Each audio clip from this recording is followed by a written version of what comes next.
함께 보실 말씀은 창세기 1장 2절과 3절 말씀입니다. 창세기 1장 2절 3절 우리 다 같이 합독하겠습니다. 땅이 온돈하고 공허하며 흑암이 깊음 위에 있고 하나님의 영은 수면 위에 운행하시니라. 하나님이 이르시되 빛이 있으라 하시니 빛이 있었고. 아멘. 여러분에게 예수님 안에서 좋은 일이 풍성하시기를 축원합니다. 여러분, 주님은 살아계십니다. 그리고 지금 이 시간 우리와 함께 하십니다. 오늘 주님께서 저와 여러분에게 생명의 빛으로, 치유의 빛으로 역사하시기를 축복합니다. 옛날 어떤 의사가 한밤중에 13km나 떨어진 먼 곳에 왕진을 가게 되었습니다. 폭설이 내리고 있었기 때문에 누군가의 도움이 없이는 그 집을 찾을 수가 없었습니다. 그래서 의사 선생님은 가는 길목에 있는 첫 번째 집에 전화를 했습니다. 전화를 해서 등불을 좀 켜놓으라고 그렇게 얘기를 했습니다. 그리고 옆집에 전화를 해서 등불을 켜게 해달라고 부탁을 했습니다. 이렇게 해서 환자의 집에 이르는 동안 모든 길목의 집들이 창문에 등불을 켰고 의사 선생님은 폭설과 어둠을 뚫고 길을 찾았습니다.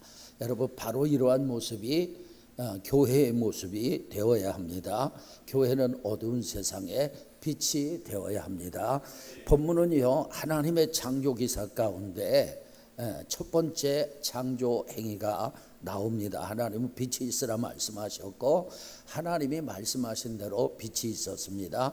세상은 빛으로 시작되었어요. 빛이 모든 창조의 시작이자 근본적인 요소였습니다. 창세기 1장 2절은 하나님께서 6일 창조를 시작하기 전에 필요한 재료들을 준비해 두신 상태입니다. 이때의 특징은 혼돈과 공허와 흑암입니다. 여러분, 혼돈은 질서가 없는 혼란한 상태죠. 세상이 아직 모양을 갖추지 못했어요.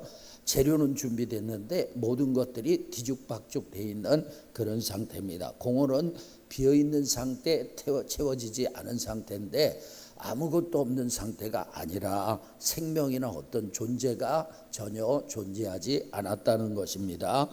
흑암은 모든 것이 어둠에 잠겨 있었다는 거예요. 흑암이 깊음 위에 있었다, 그 얘기는 너무 흑암이 깊었다 그런 얘기죠.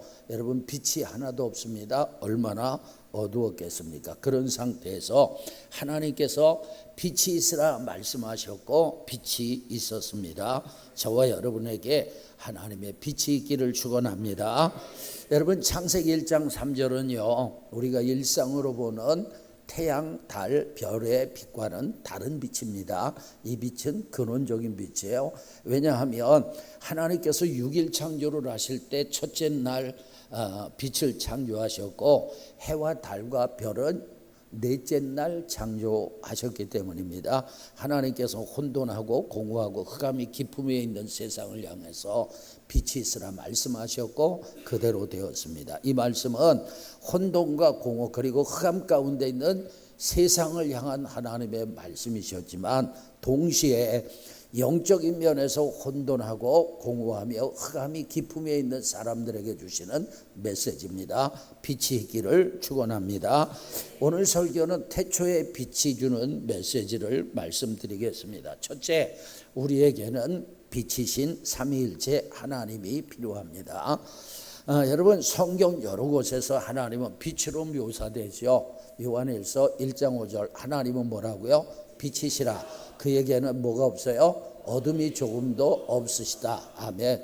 하나님은 빛이시기 때문에 하나님에게는 어둠이 조금도 없습니다. 예수님도 빛입니다. 요한복음 8장 12절에 보니까 예수께서 또 말씀하여 이르시되 나는 세상에 뭐라고요? 빛이니 나를 따르는 자는 어둠에 다니지 아니하고 생명의 빛을 얻으리라 말씀하셨어요. 예수님은 빛이십니다. 그리고 예수님을 따르는 자들은 어둠에 다니지 않습니다. 생명의 빛을 얻습니다. 여러분, 하나님이 빛이라는 말은 하나님이 물리적인 빛을 넘어서 하나님의 본질, 구원, 생명, 진리, 은혜 등을 포괄적으로 상징하는 거예요. 따라서 하나님의 빛이 비친다, 그 얘기는 뭐냐? 하나님께서 임재하신다, 그런 의미입니다. 성경은 삼위일체 하나님이 빛이라고 말씀하시는데 어떤 빛일까요? 첫째, 삼위일체 하나님은 생명의 빛이십니다. 여러분, 요한복음 1장 4절 같이 읽을까요? 생명이 있었으니 이 생명은 사람들의 빛이라. 아멘. 예수님 안에 생명이 있었는데 그 빛은 그 생명은 사람들의 빛입니다. 예수님은 생명의 빛이에요. 그래서 예수님을 모신 사람은 빛을 받은 사람이고 영원한 생명을 얻게 되는 것입니다. 할렐루야. 여러분, 이집트 피라미드 속에 3,500년 전에 항아리를 발견했습니다. 그 항아리 안에는 그 당시에 사람들이 먹던 콩이 들어 있었어요. 과학자들이 콩을 심어봤습니다. 놀랍게도 3,500년이나 묵었던 콩에서 싹이 나고 잎이 나고 자라기 시작했어요. 그리고 콩이 주렁주렁 열리기 시작했습니다. 3,500년 동안 피라미드 속에 있던 콩이라도 그 안에 생명의 DNA가 있었고 그 생명은 양분과 햇빛을 받을 때 다시 싹이 나게 되었어요. 빛은 생명입니다. 여러분, 아무리 새콩이라도 동굴 어둠 속에 있으면 절대 싹이 나지 않습니다. 빛 없이 물을 잘 주고 거름을 주면 오히려 썩습니다. 생명을 주는 빛이 없기 때문에 그래요. 빛이 없으면 생명이 자라거나 열매를 맺을 수 없습니다. 빛은 생명입니다. 예수 그리스도는 생명의 참 빛이십니다. 우리는 영원한 생명을 주시는 하나님의 빛을 받아야 합니다. 두 번째, 삼위일체 하나님은 치료의 빛이십니다. 말라기 4장 2절 다 같이, 내 이름을 경외하는 너희에게는 공의로운 해가 떠올라서 치료하는 광선을 비추리니 너희가 나가서 외양간에서 나온 송아지같이 뛰리라. 아멘. 여러분, 하나님의 광선, 즉 빛이 임하면 영적인 면만 아니라 정신적인 면, 육체적인 면, 그리고 환경에도 치료가 일어납니다. 지구의 북극과 가까운 곳에 살고 있는 사람들은 겨울에 우울증이 많이 걸린다고 하잖아요. 왜냐하면 겨울이 길고 해가 뜨는 시간이 짧기 때문에. 북극에서는 오전 9시경에 해가 뜹니다. 그리고 오후 2시나 3시가 되면 해가 집니다. 사람의 햇빛을 오랫동안 보지 못하면 몸속에 멜라토닌이라는 호르몬이 거의 만들어지지 않습니다. 이 멜라토닌이 부족한 사람은 자꾸 가라앉습니다. 그러다 보니까 활동을 하려 하지 않고 어디든 앉으면 잠을 자려고 합니다. 나중에 계속 이런 식으로 살다 보면 우울증이 생깁니다. 여러분, 우울증 환자들에게는 햇빛이 도움이 된다는 거 아시죠? 햇빛을 하루에 15분에서 30분 정도 쬐면 우울증 치료에 도움이 된답니다. 영적인 면도 마찬가지. 주님이 없는 사람은 영적인 빛을 보지 못하니까 영적인 눌림이 있습니다. 영적으로 가라앉습니다. 흑암 속에 살게 됩니다. 인생이 괴롭고 사는 것이 고달프게 느껴집니다. 성경에서 영적인 면에서 어둠은 죄악이 가득한 상태를 말해요. 물리적인 어둠을 밀어내려면 빛을 비추면 됩니다. 여러분, 어둠은요, 우리가 물러가라고 해서 물러가는 게 아니에요. 쫓아낸다고 쫓아지는 게 아니라 빛이 임하면 자동으로 사라지는 거예요. 영적인 면도 마찬가지예요. 영적인 어둠을 물리치려면 하나님의 빛이 임해야 합니다.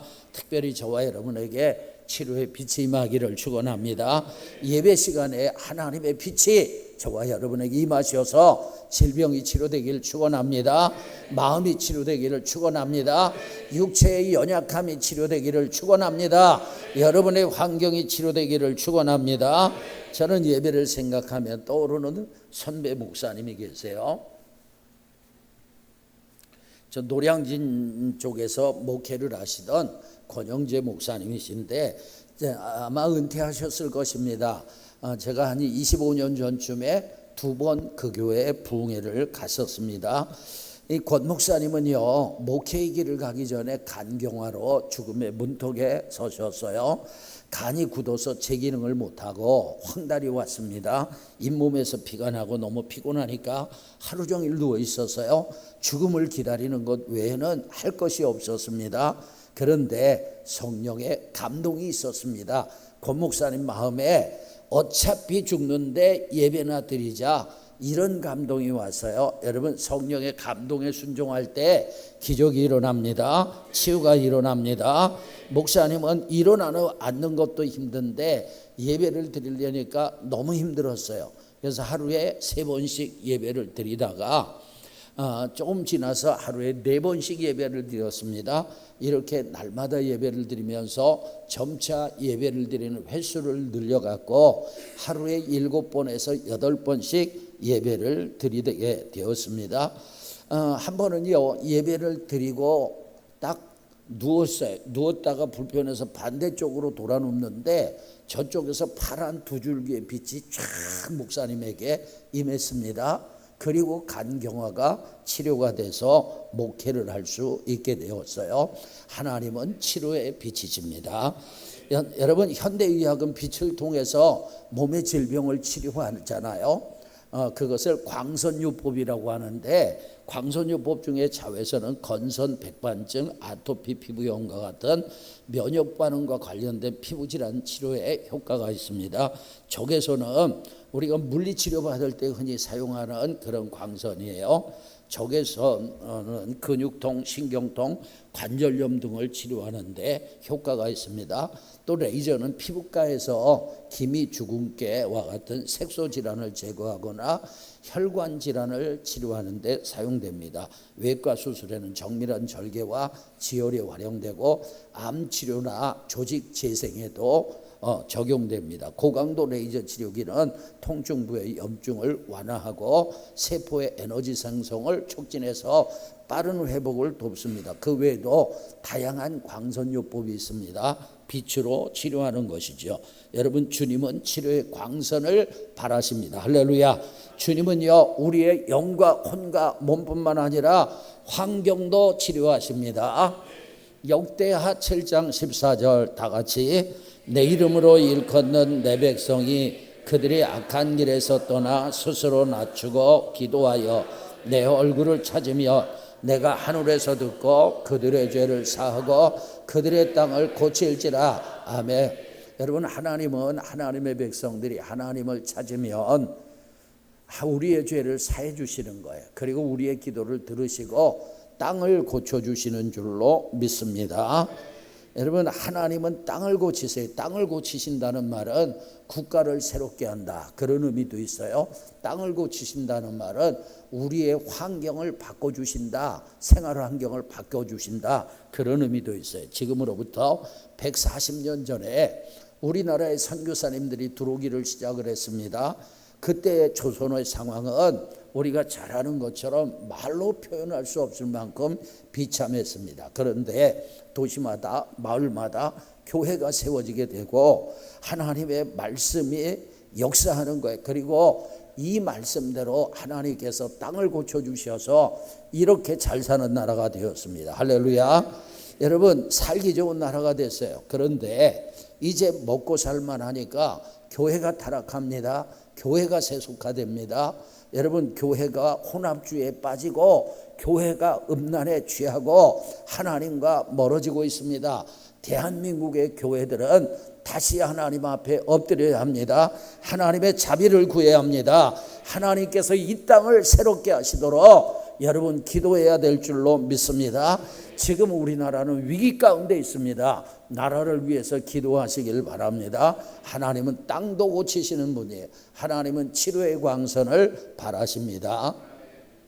세 번째, 삼위일체 하나님은요, 심판의 빛이십니다. 요즘 여러분 빛을 사용해서 적을 파괴하는 무기들이 나오고 있잖아요. 이런 무기들은 저항성 에너지 무기라고 합니다. 이 무기들은 기존의 총이나 미사일처럼 물리적인 발사체를 사용하는 대신 에너지를 한 방향으로 집중시켜서 목표물을 무력하거나 파괴합니다. 우리는 이런 무기를 통해서 하나님의 심판을 생각해 볼 수 있어요.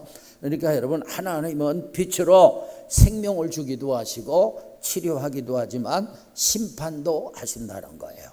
호세아 6장 5절 다 같이, 그러므로 내가 선지자들로 그들을 치고 내 입의 말로 그들을 죽였노니 내 심판은 빛처럼 나오느니라. 아멘. 여러분, 하나님은 사랑의 하나님이십니다. 호세아에서 그것을 강조해요. 그래서 하나님을 떠난 우리를 구원하기 위해서 하나님은 독생자 예수 그리스도를 보내셨어요. 반면에 하나님은 공의의 하나님이시기 때문에 죄는 반드시 뭐 하신다? 심판하신다. 여러분, 하나님을 버리고 하나님을 떠난 사람들은 반드시 심판을 받게 되어 있어요. 이 호세아 6장 5절은요, 형식적인 종교 행위와 거짓된 회개로 하나님을 기만했던 이스라엘 백성들을 하나님께서 심판하시는데 빛처럼 역사하시겠다고 하셨어요. 이 구절의 심판은 이 땅에서의 심판을 말합니다. 여러분, 하나님의 이 땅에서의 심판은 영원한 심판의 모형이에요. 잘 들으세요. 노아 시대의 홍수, 소돔과 고모라의 멸망, 이스라엘의 포로 생활 등은 하나님의 영원한 심판의 모형입니다.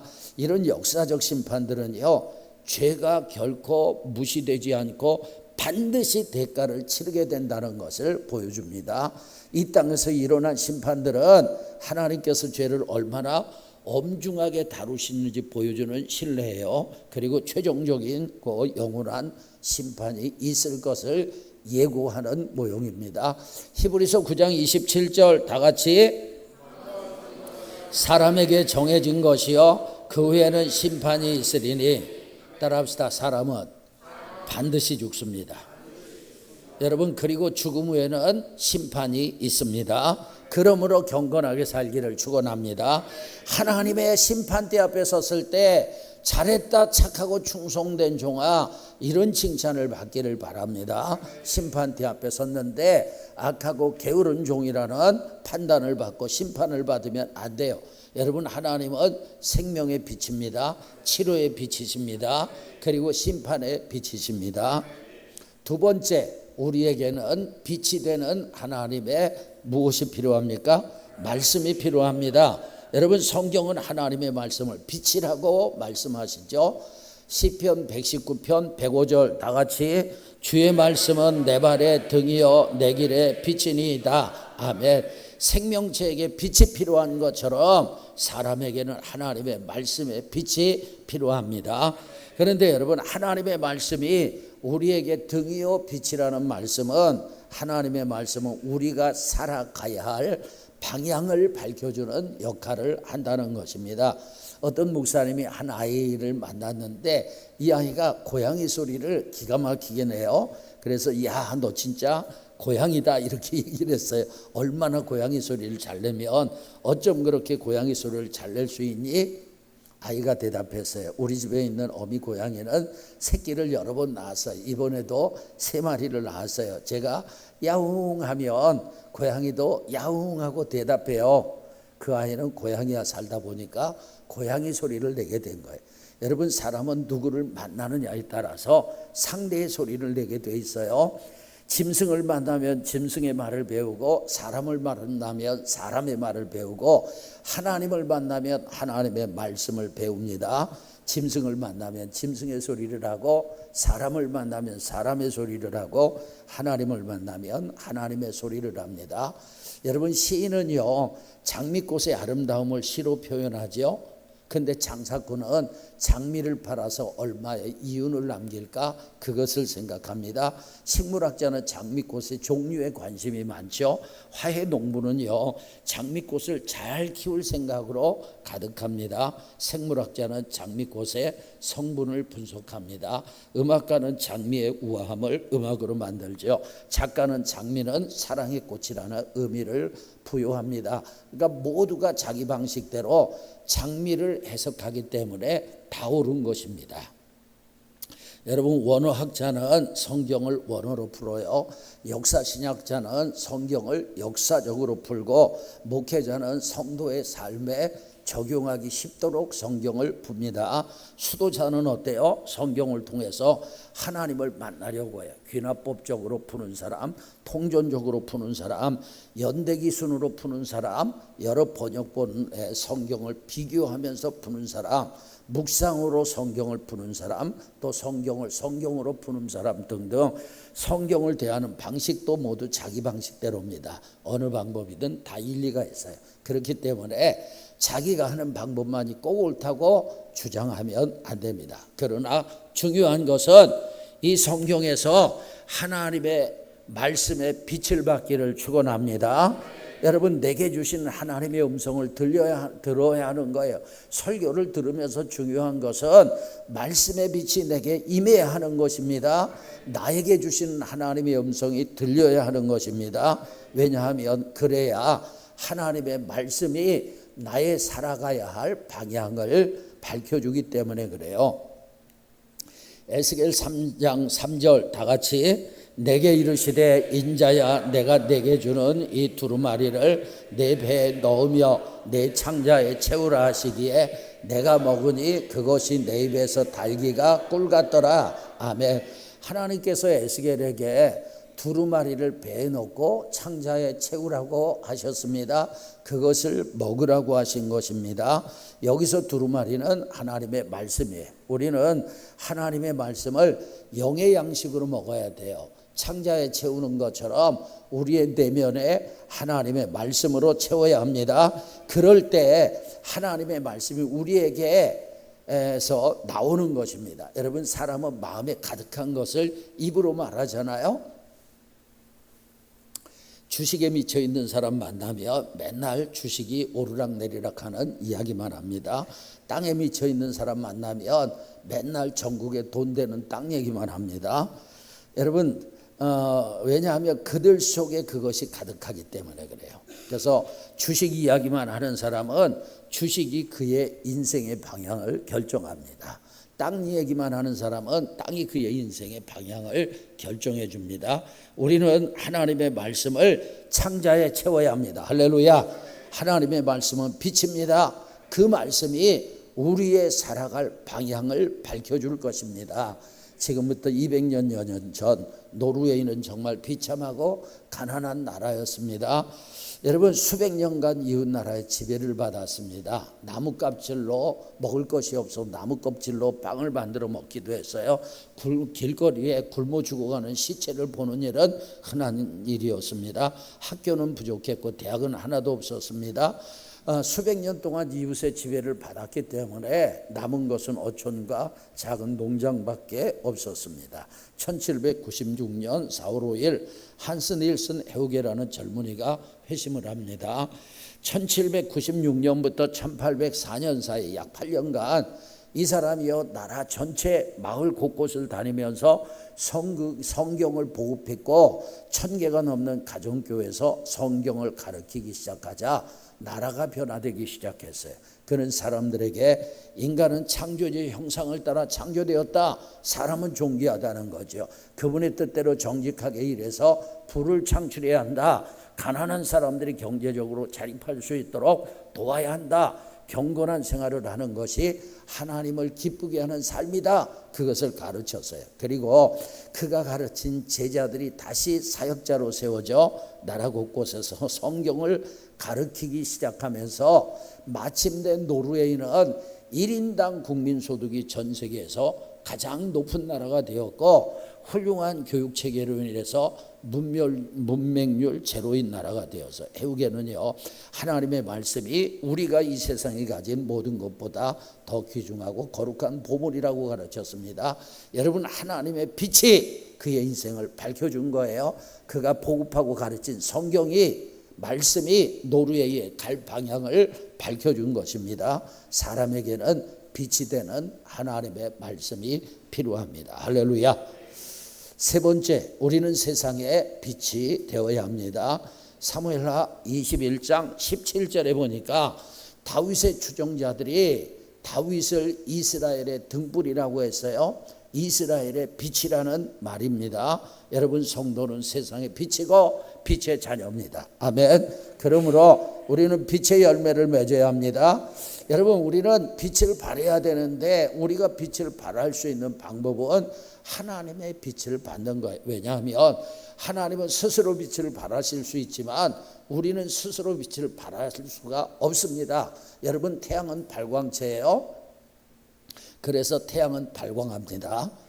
태양은 빛을 발산하는 거예요.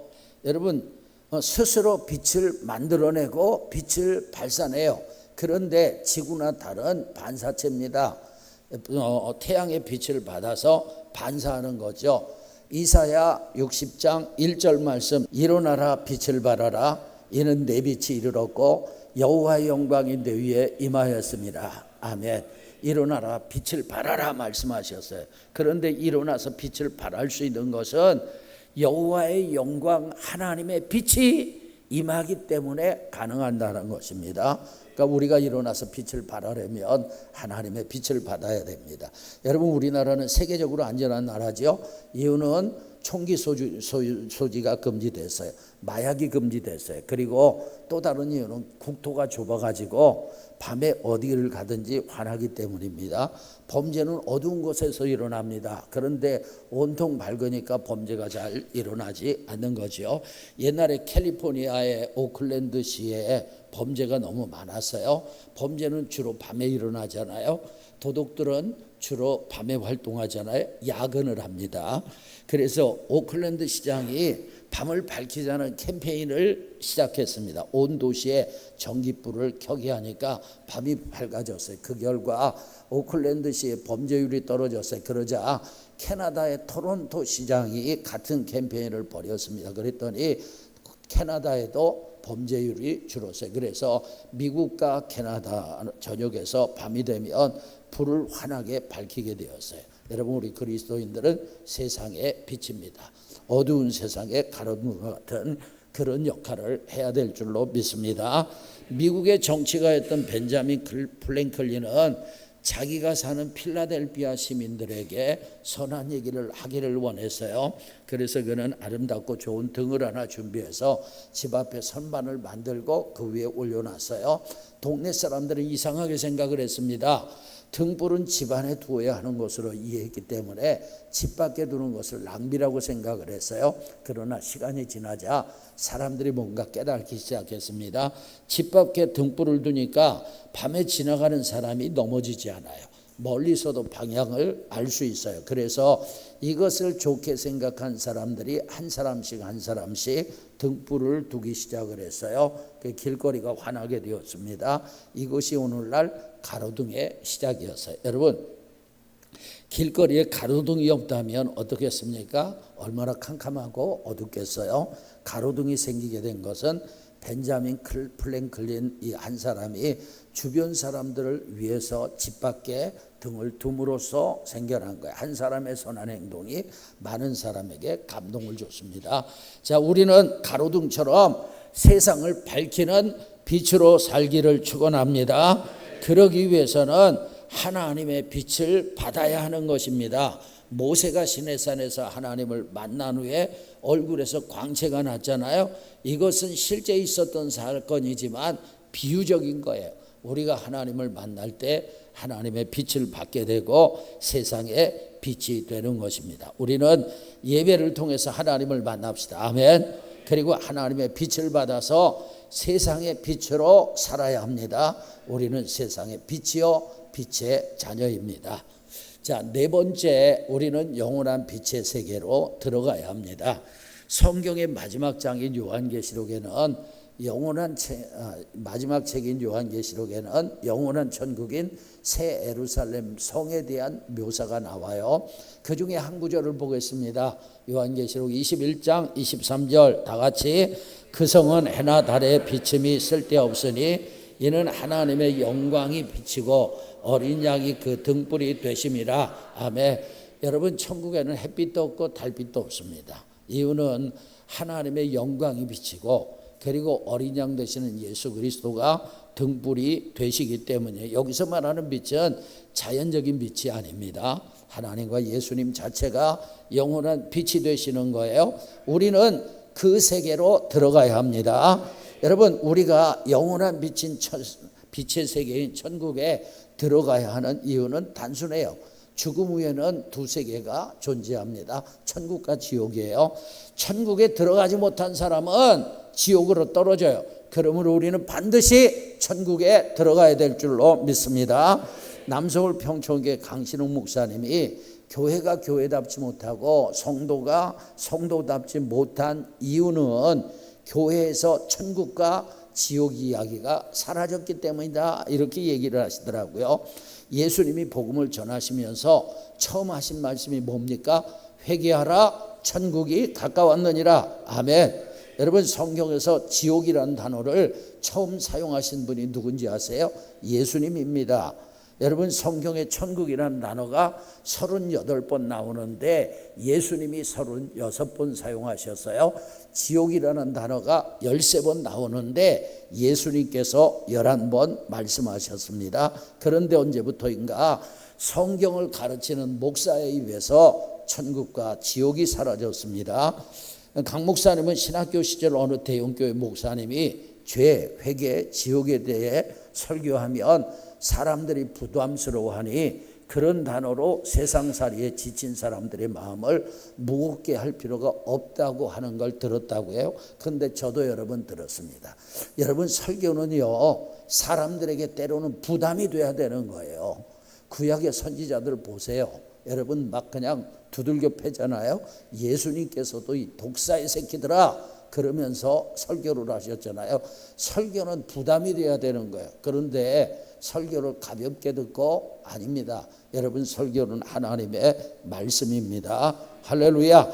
여러분, 천국과 지옥이라는 단어가 교회에서 사라지는 것은 곧 목사와 성도들의 뇌리에 이에 대한 생각이 별로 없다는 것입니다. 목사는 목회 성공이, 성도는 인생 성공이 최우선의 목적이 되고 하나님은 그것을 도와주는 램프의 요종처럼 된다면 교회는 더 이상 교회가 아닙니다.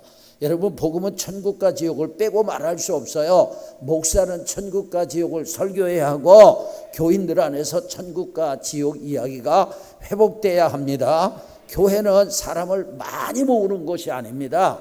예수님의 말씀을 사모하여 그것을 전하는 곳이 교회예요. 여러분, 천국 있습니다. 지옥도 있습니다. 아멘. 천국 반드시 가야 합니다. 지옥은 절대 가면 안 됩니다. 그러면 어떻게 해야 천국 가고 지옥 가지 않습니까? 따라합시다. 예수님 잘 믿어야 합니다. 예수님 잘 믿어야 합니다. 교회만 나온다고 천국 가는 거 아니에요. 예수님 잘 믿어야 합니다. 끝까지 믿어야 합니다. 어떤 환난, 무슨 환난, 핍박이 있어도 믿음을 버리면 안 됩니다. 죽음 앞에서도 예수님 믿는 믿음을 붙잡아야 될 줄로 믿습니다. 황해도 봉산에 김기봉이라는 여집사님이 있었어요. 6.25 때 인민군들에게 잡혀서 예수 믿겠다고 해서 방공호에 갇히게 되었습니다. 그런데 방공호에 무릎까지 물이 차 있고요. 이 높이가 자기 키보다 낮아요. 앉을 수도 없고 설 수도 없고 허리가 얼마나 아팠겠습니까? 참 힘들었겠죠. 허리를 하루도 한 시간 잠시도 펴지 못한 채 하루를 보냈어요. 저녁 때가 되자 인민군이 김 집사님에게 방공호에서 나오라고 하더니 기분이 어땠느냐 물었습니다. 김 집사님이 이렇게 대답했어요. 방공호의 하루 생활도 이렇게 고통스러운데 지옥 생활이야 얼마나 고통스럽겠는가 느꼈어. 그러니 앞으로는 예수님 더 잘 믿고 천국 가야겠어. 신앙 포기하라고 방공호에 보냈는데 오히려 더 좋아진 믿음으로 방공호에서 나왔습니다. 다시 말씀드립니다. 예수님 잘 믿어야 합니다. 끝까지 믿어야 합니다. 아멘. 무슨 환난이 있어도 핍박이 있어도 믿음 버리면 안 됩니다. 죽음 앞에서도 믿음을 지켜야 합니다. 그래야 영원한 빛의 세계인 천국에 들어갈 수 있어요. 중도에 포기하면 영원한 불이 타는 지옥에 떨어지게 됩니다. 모두가 다 천국 가시기를 축원합니다. 오늘은 빛이 있으라는 제목으로 말씀을 나눴어요. 첫째, 우리에게는 빛이신 삼위일체 하나님이 필요합니다. 삼위일체 하나님은 생명의 빛이요 치료의 빛이고 심판의 빛이십니다. 두 번째는 우리에게 빛이 되는 하나님의 말씀이 있어야 됩니다. 세 번째, 우리는 세상에 빛이 되어야 합니다. 그리고 마지막 제가 강조하고 싶은 것은 우리는 영원한 빛의 세계로 들어가야 합니다. 끝까지 믿음 잘 지켜서 빛의 세계에, 영원한 빛의 세계에 들어가기를 축복합니다.